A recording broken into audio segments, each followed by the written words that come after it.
go for the launch on July 18th. Remember that they had announced a longer launch window, and now they finally set their dates on July 18th. Let's discuss this further with Dr. Ram Srivastav, who's a space scientist, and he's joining us live on this broadcast. Thank you so much, Dr. Srivastav, for your time and for speaking to NewsX. We appreciate it.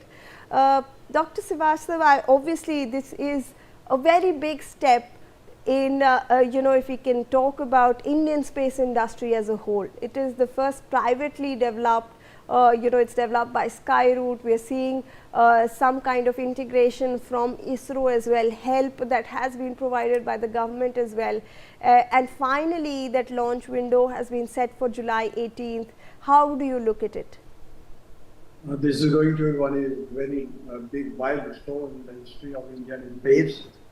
This is also one example that with the help of the collaboration with Singapore, the GIC, Skyroot has developed this very progressive achievement to put up a node of the private, from the private organization in the space, and that too of the node of 350 kg in the low Earth orbit at 60-degree inclination. It will be just installing the satellite, which is known as the Diamond Lotus, and actually the director of the project, Rajesh Jyoti, has given silent features of this, and this is the test flights, and if this is successful, obviously in future Indian space science will move with leaps and bounds, and we will be able to complete our mission of 2047 as one of the date at the time when Indian Tiranga will flare up in the moon, and we will have our permanent station at the surface of the moon. And we have already reached the southern part of the moon, which is very important. But the most important thing of the moon is that there is one compound which is having helium-3 isotope, which is very rare, and it is very useful because once we bring that helium-3 isotope on the Earth, obviously our energy crisis will be solved for many, many years. Because fusion reactors are in progress, India has developed its own technology for fusion reactors, and definitely this achievement will add and feather in the cap of the ISRO, that with the help of the private organization. At present, there are more than 400 startups, and all are engaged in space science.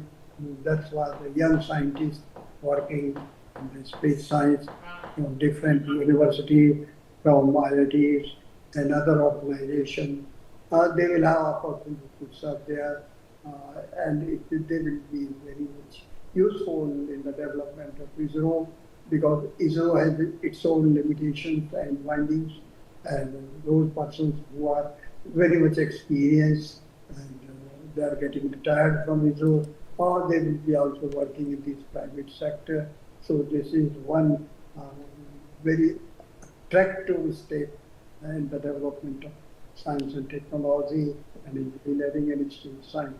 As you know, the space science is moving very, very fast, and use of machine learning and this artificial intelligence is very much applied in this particular field, and India is taking a lead in other countries also.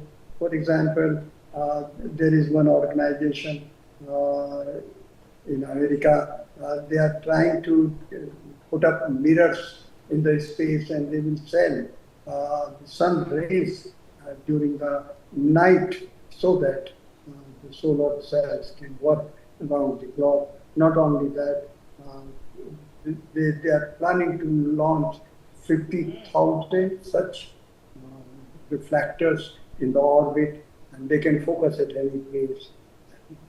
There will be a patch of 5 kilometers. This will be illuminating the dark side of the Earth. This is going to be a very challenging job. So we will have to meet up with the challenges of the space, which the other countries are doing in this particular direction.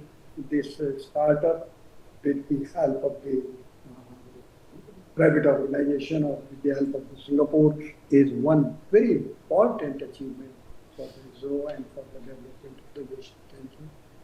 Absolutely, absolutely. Thank you so much, Dr. Srivastava, for your valuable perspective on this issue.